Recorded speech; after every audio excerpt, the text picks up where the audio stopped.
The road between Moab and Judah is long, hot, and unforgiving, carved through white limestone dust. 2 women walked it alone, carrying empty grain sacks and years of unrelenting grief. One was an elderly mother whose sons lay buried in foreign soil, her heart drained of all expectation. The other was a young widow who had every legal and practical reason to turn back. Yet she refused to leave. She stepped into a future of guaranteed poverty and deep prejudice, linking her survival to a woman who possessed nothing left to offer. It seemed like a quiet, insignificant decision made by an obscure young woman on a dusty border road. But that single choice set in motion a chain of events that salvaged 2 shattered lives. How could a penniless widow from a despised enemy nation become the foundational pillar of Israel's royal bloodline in God's eternal plan? The story opens during the dark and turbulent period of the Judges, a time when Israel suffered under spiritual decay and civil instability. Food was scarce, and a severe famine struck Judah. Driven by sheer survival, a man named Elimelech decided to pack up his household and migrate south from his home in Bethlehem. He took his wife, Naomi, and their 2 young sons. They crossed the Jordan River into the plateau of Moab, a foreign nation long known for its historic hostility toward the people of Israel. They sought temporary refuge in a strange land. But life in Moab did not yield the security Elimelech had hoped for. Not long after settling in the region, Elimelech died, leaving Naomi alone with her 2 young sons in a foreign realm. Naomi raised her sons in Moab, where they grew up and eventually married local Moabite women. One son married a woman named Orpah, while the other took a young woman named Ruth as his wife. For nearly 10 years, the family lived together in Moab, attempting to build a peaceful household despite the lingering sorrow of Elimelech's sudden passing. Then tragedy struck a second time, shattering the fragile household completely. Both young men, Mahlon and Chilion, fell ill and died, leaving no children behind to carry on their names. In an instant, 3 women were left utterly defenseless in an ancient culture that offered no social safety net for widows. Death had emptied the home of all its breadwinners. Naomi was now advanced in years, completely impoverished, and far from her ancestral home. Her heart was heavy with an overwhelming weight of sorrow that seemed impossible to carry. As news reached her that the Lord had visited his people in Judah by giving them grain once again, Naomi knew it was time to pack her meager belongings and return to Bethlehem. She gathered her 2 young daughters-in-law, Orpah and Ruth, to prepare for the long journey back toward the limestone hills of Judea. They began walking along the dirt road that led out of Moab. But as they walked, the harsh reality of their future pressed heavily upon Naomi's mind. She knew what awaited 2 foreign widows in Bethlehem: cold stares and bitter hardship. Naomi stopped on the road, turned to her young daughters-in-law, and urged them to go back to their mothers' homes, where they might still find security, husbands, and new lives. "May the Lord show you kindness, as you have shown kindness to your dead and to me," Naomi spoke through tears, blessing them and kissing them goodbye on the dirt path. Both young women wept aloud and insisted that they would return with her to her people, unwilling to leave the aging mother who had loved them so dearly through their grief. Naomi pleaded with them again, pointing out the cold truth: she was too old to have more sons, and even if she did, they could not wait for them to grow up. "No, my daughters," Naomi said, her voice shaking with sorrow. "It is more bitter for me than for you, because the Lord's hand has gone out against me."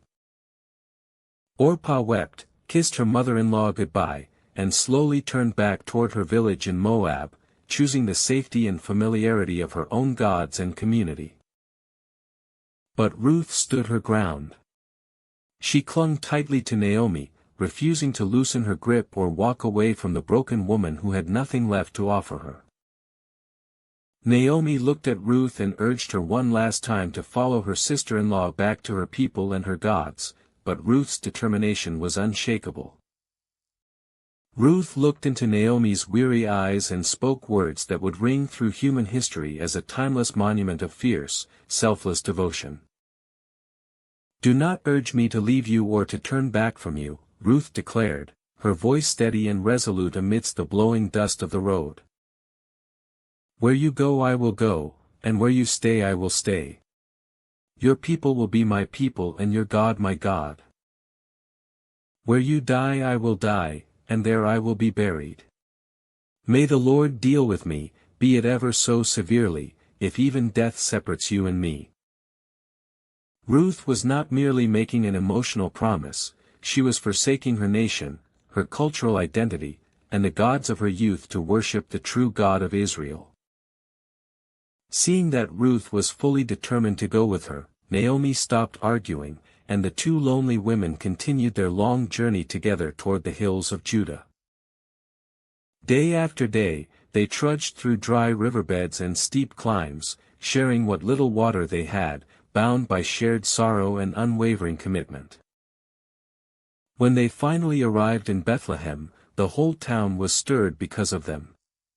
The women of the village gathered, astonished at Naomi's sudden reappearance. "Can this really be Naomi?" the women whispered to one another as they looked upon her weathered face and dirt-stained garments, recognizing the ghost of a happy neighbor. Naomi shook her head in sorrow and said to them, "Do not call me Naomi, which means pleasant. Call me Mara, because the Almighty has made my life very bitter. I went away full, but the Lord has brought me back empty," she lamented before the villagers. "The Lord has testified against me, the Almighty has brought misfortune upon me." Naomi saw only loss and absence, completely blind to the fact that God had sent a loyal companion right beside her, holding her hand in the midst of her brokenness. It was the beginning of the barley harvest when Naomi and Ruth settled into a small dwelling on the edge of Bethlehem, with empty cupboards and no income. In ancient Israel, God's law commanded farmers not to harvest to the very edges of their fields, leaving leftover stalks for the poor and the stranger. Ruth knew that if they were to eat, someone had to do the grueling work of gathering those leftovers under the hot midday sun. She turned to Naomi and said gently, "Let me go to the fields and pick up the leftover grain behind anyone in whose eyes I find favor." Naomi gave her blessing, and Ruth set out alone into the sprawling valleys surrounding Bethlehem, where reapers were busy cutting down golden stalks. Ruth was a foreigner and a widow, two identities that made her vulnerable to harassment and harsh treatment from rough field workers. Yet she walked into the open fields with quiet courage, bending down into the sharp stubble to pick up individual fallen stalks of grain, one by one. As it turned out, she happened to work in a field belonging to a wealthy and influential man named Boaz, who was from the clan of Naomi's late husband. Boaz arrived from the town to inspect his field and greeted his reapers warmly, saying, "The Lord be with you." And they responded, "The Lord bless you." As Boaz scanned the busy field, his eyes caught sight of the young foreign woman working endlessly behind the harvesters, bending over in the heat. He turned to his foreman and asked, "Who does that young woman belong to?" curious about the unfamiliar worker in his field. The foreman replied, "She is the Moabite who came back from Moab with Naomi. She asked permission to glean behind the reapers and has worked steadily since morning." The foreman added that Ruth had taken only a brief rest in the shelter, impressing everyone with her extraordinary work ethic and modest demeanor. Boaz walked over to Ruth, his voice full of gentleness rather than sternness, and said, "My daughter, listen to me. Do not go and glean in another field. Stay here with the women who work for me. Watch the field where the men are harvesting, and follow along after them. I have told the men not to lay a hand on you."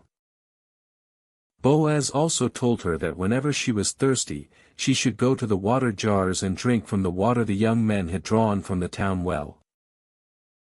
Ruth was overwhelmed by this sudden overflow of protection and kindness. She bowed down with her face to the ground before the landowner. "Why have I found such favor in your eyes that you notice me, a foreigner?" Ruth asked, her voice trembling with humble gratitude. Boaz replied, "I have been told all about what you have done for your mother-in-law since the death of your husband, how you left your parents and homeland. May the Lord reward you for what you have done," Boaz continued. "May you be richly rewarded by the Lord, under whose wings you have come to take refuge." Ruth felt a wave of comfort wash over her heart, touched by the gracious words of a man who treated her not as an outcast, but as a sister in faith. When life strips away our plans and leaves us standing in the wreckage of broken dreams, it is easy to assume that God has turned his back on us. Like Naomi, we often mistake the bitterness of our present season for the final word on our destiny, declaring that we have returned completely empty. Yet God's grace frequently enters our lives quietly, dressed in the humble form of steadfast friends and unexpected kindnesses along our daily path. Ruth did not possess wealth, authority, or grand influence, but she possessed a loyal heart that reflected the very character of God's covenant love. The scriptures remind us of this timeless truth: a friend loves at all times, and a brother is born for a time of adversity. Real faith is not merely tested in moments of grand public devotion, it is forged in the quiet daily choices to show up, to work, and to care for others.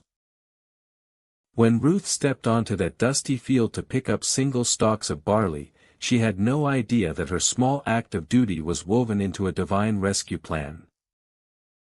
God sees every silent sacrifice you make for your family, every hour of exhausting labor, and every tear shed in private when hope feels far away. You may feel like an outsider in your current circumstances, isolated by hardship, but God's watchful eye is constantly upon your life. He places key people in our paths to remind us that His mercy has not ceased, even when our faith feels frail and bruised. Do not underestimate the power of quiet loyalty in your own life today. The love you extend to someone in their darkest hour can become their anchor. God is constantly working behind the scenes of our grief, weaving our small steps of obedience into a legacy that far exceeds our limited vision. Even when you feel empty and abandoned, remember that God is preparing a table of blessing right in the middle of your standard daily harvest. When mealtime came, Boaz invited Ruth to sit down with his own harvesters, offering her roasted grain and bread dipped in wine vinegar. Ruth ate until she was satisfied and even had some leftover grain to take home to her mother-in-law after the long day ended. When she stood up to return to work, Boaz gave strict orders to his men to let her glean even among the gathered sheaves without reprimanding her. Even pull out some stalks for her from the bundles and leave them for her to pick up, Boaz instructed his workers quietly, and do not rebuke her. Ruth worked tirelessly in the field until evening. When she threshed out the barley she had gathered, it amounted to an extraordinary mound of grain. She carried the heavy load back into the town, and her mother-in-law's eyes widened with utter amazement when she saw how much food Ruth had brought. Ruth also pulled out the food she had saved from her afternoon meal with Boaz and gave it to Naomi, nourishing her body and her spirit. Naomi looked at the massive mound of grain and asked, "Where did you glean today? Where did you work? Blessed be the man who took notice of you." Ruth told her mother-in-law about the generous man in whose field she had worked, saying, "The name of the man I worked with today is Boaz." Hearing that name, Naomi gasped, her heart surging with a long-lost spark of hope for the very first time since leaving Moab. "The Lord bless him!" Naomi exclaimed joyfully. "He has not stopped showing his kindness to the living and the dead. That man is our close guardian redeemer. In Israelite culture, a guardian redeemer was a close relative who possessed the legal right and duty to protect family land and preserve their bloodline. Ruth told Naomi that Boaz had invited her to stay close to his workers until they finished harvesting both the barley and the wheat crops. Naomi agreed wholeheartedly, warning Ruth that it was far safer for her to stay in Boaz's fields than to risk being harmed in another stranger's field. So Ruth stayed close to the women of Boaz to glean until the harvest was completed, living safely with her mother-in-law in Bethlehem. As the weeks passed and the harvest season drew to a close, Naomi began thinking deeply about Ruth's future and long-term security. Naomi said to Ruth, "My daughter, I must find a home for you, where you will be well provided for. Is not Boaz our relative, with whose women you have been?" Naomi explained that Boaz would be winnowing barley at the threshing floor that night, a traditional time when grain was separated in the cool evening breeze. Naomi gave Ruth careful instructions: wash, put on perfume, and dress in your finest clothes. Then go down to the threshing floor quietly. When he lies down, note the place where he is lying. Then go, uncover his feet and lie down. He will tell you what to do. This was a highly symbolic act under ancient law, an explicit appeal for a guardian redeemer to take a widow under his protective care through marriage. Ruth listened respectfully to her elder and replied, "I will do everything you say," entrusting her safety and reputation to God's guiding hand. She walked down to the threshing floor under the blanket of darkness, where the night air carried the crisp smell of dry grain and crackling campfires. She waited silently in the shadows until Boaz had finished his evening meal, feeling contented, and had laid down to sleep at the far end of the grain heap. Ruth crept quietly through the darkness, approached his sleeping form, gently lifted the cloak covering his feet, and lay down on the cool ground. The silence of the threshing floor hung heavy, broken only by the rustle of barley stalks in the night wind and distant cries of night birds. Around midnight, Boaz stirred in his sleep, startled by the cold air on his ankles. He turned over and was shocked to discover a woman lying at his feet. His heart raced in the dark as he sat up and called out into the shadows, "Who are you?" "I am your servant Ruth," she answered quietly in the darkness. "Spread the corner of your garment over me, since you are a guardian redeemer." By asking him to spread his cloak, Ruth was boldly asking Boaz to fulfill the covenant duty of a redeemer and take her as his wife. Boaz did not react with anger or dishonor. Instead, his heart swelled with deep respect for her bravery and purity of devotion. "The Lord bless you, my daughter," Boaz replied warmly. "This kindness is greater than that which you showed earlier. And now, my daughter, don't be afraid. I will do for you all you ask. All the people of my town know that you are a woman of noble character." But Boaz then revealed a startling complication: although it is true that I am a guardian redeemer, there is a redeemer more closely related than I. Stay here for the night, and in the morning if he wants to redeem you, good. But if he is unwilling, as surely as the Lord lives, I will do it. Ruth lay at his feet until morning, rising before anyone could be recognized in the dim dawn light to protect her honor and reputation. Before she left, Boaz insisted on filling her shawl with 6 measures of barley, sending her home with a generous blessing. Ruth returned to Naomi, who was waiting anxiously, and recounted every word and action that had taken place at the threshing floor. Naomi smiled with deep relief and said, "Wait, my daughter, until you find out what happens. For the man will not rest until the matter is settled today."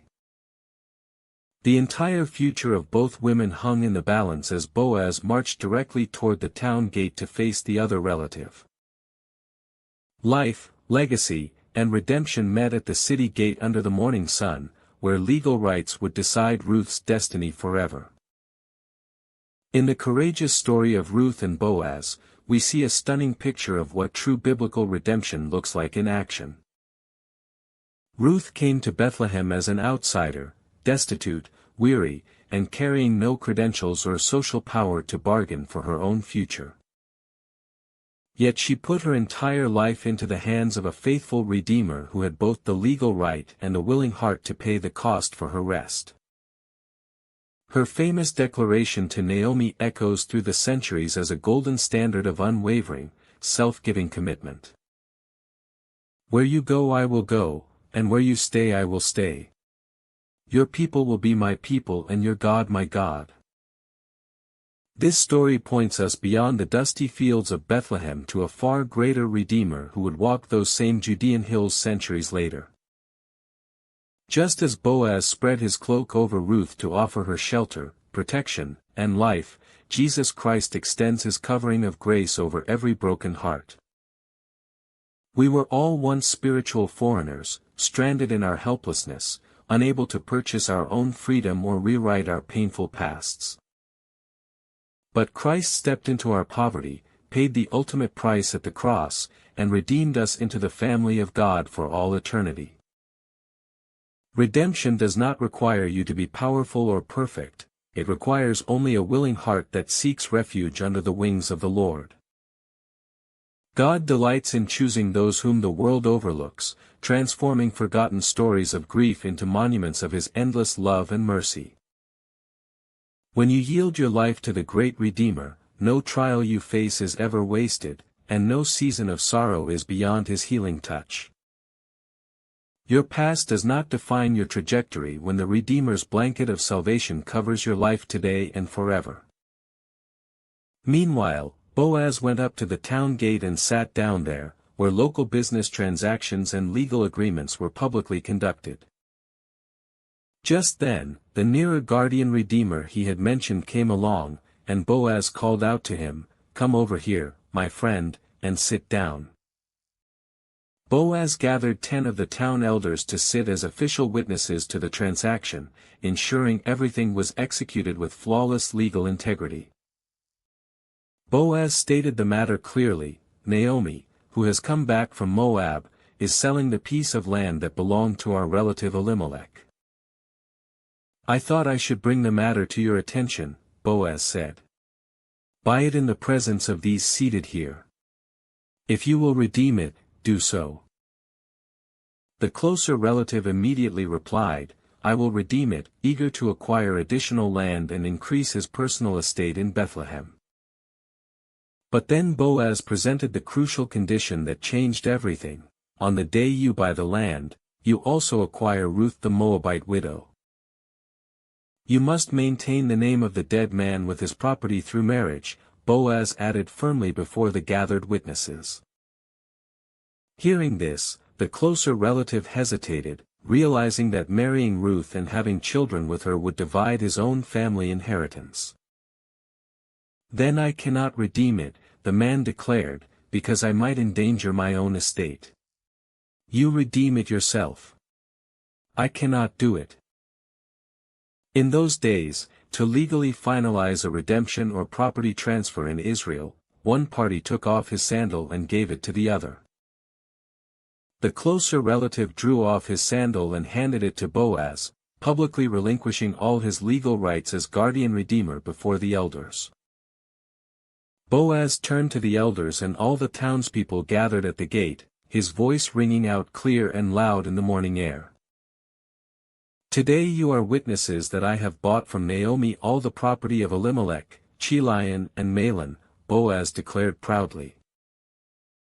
"I have also acquired Ruth the Moabite to be my wife, to maintain the name of the dead, so his name will not disappear from among his family." The elders and all the people at the gate called out, "We are witnesses.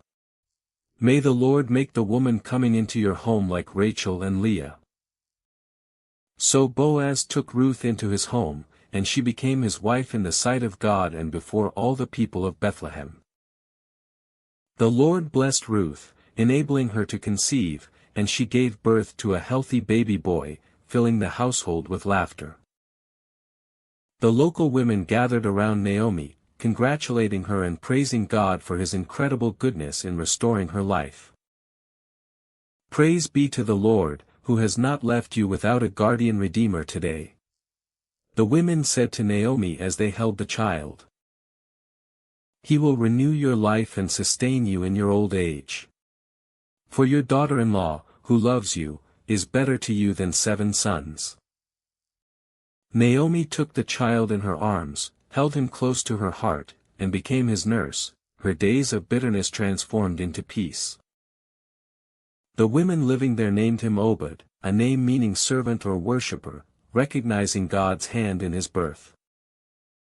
Obed grew up in Bethlehem and became the father of Jesse, and Jesse became the father of King David, Israel's greatest royal king. Through the faith of a penniless foreign widow, God established a royal lineage that would extend directly to Jesus Christ.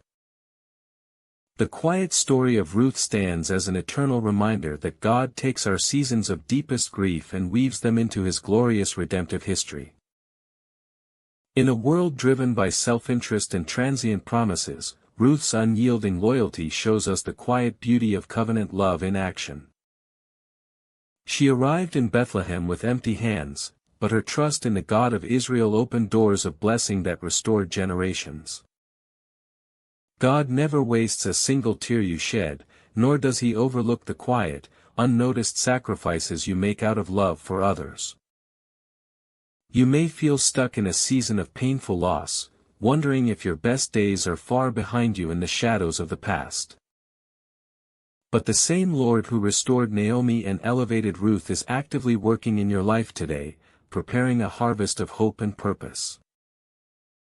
Trust him when the road is covered in dust, and hold fast to his promises even when you cannot see the full picture ahead. As Boaz spoke over Ruth in the golden fields of Bethlehem, may this scripture promise resting upon your heart bring you comfort and strength. May the Lord reward you for what you have done. May you be richly rewarded by the Lord, under whose wings you have come to take refuge. Walk forward today with steady faith, knowing that the great Redeemer holds your life, your family, and your future securely in his hands. No season of hardship can override the infinite grace and faithful care that God has prepared for those who put their trust in him. Stand firm in loyalty, serve with humility, and watch how God turns your empty spaces into living monuments of his praise. Thank you for listening to this account of faith and restoration today on Echoes of Scripture. If this message spoke to your heart, please take a moment to subscribe, share this video, and join our growing community of faithful believers. Until next time, keep your heart anchored in his unfailing love, and let the echo of Scripture stay with you.